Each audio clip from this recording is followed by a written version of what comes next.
Samsung's Galaxy S24 is going to be a fantastic phone, and we have a lot to say today about their next flagship.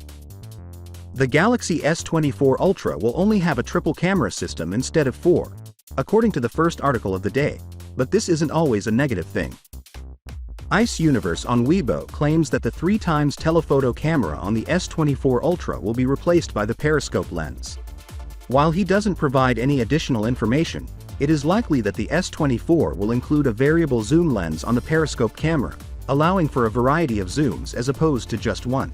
Now that there is a better method of handling things, we can perhaps acquire a better sensor for the periscope camera, as there will be one less sensor needed for the phone.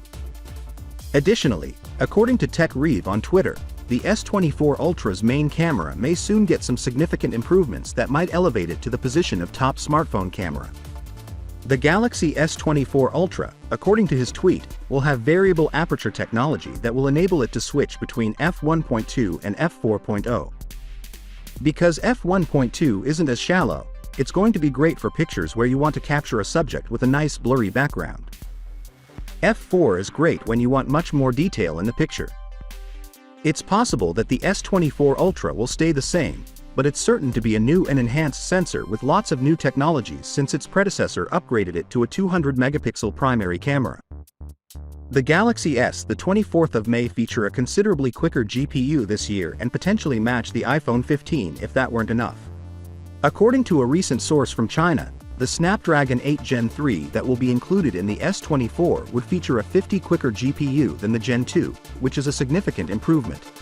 Of course, this will make it quicker than Apple's A16 Bionic, and it ought to outperform the A17's GPU that will soon be released. The CPU performance will now lag somewhat behind that of the A17, but this is still a very strong processor and is more than capable of handling the daily tasks we put it to use for. According to reports, the Galaxy S24 will include an in-display selfie camera, making it the first S phone with a genuine full-screen display. The in-display selfie camera has been a feature of the full series for some time, so it's possible that Samsung has been testing it out before introducing it to the Air series, and the S24 Ultra may be the first S phone to use it. Finally, what are your thoughts about it? So with that being said, let me know your thought in the comment below, and if you are new here, please subscribe. Peace out.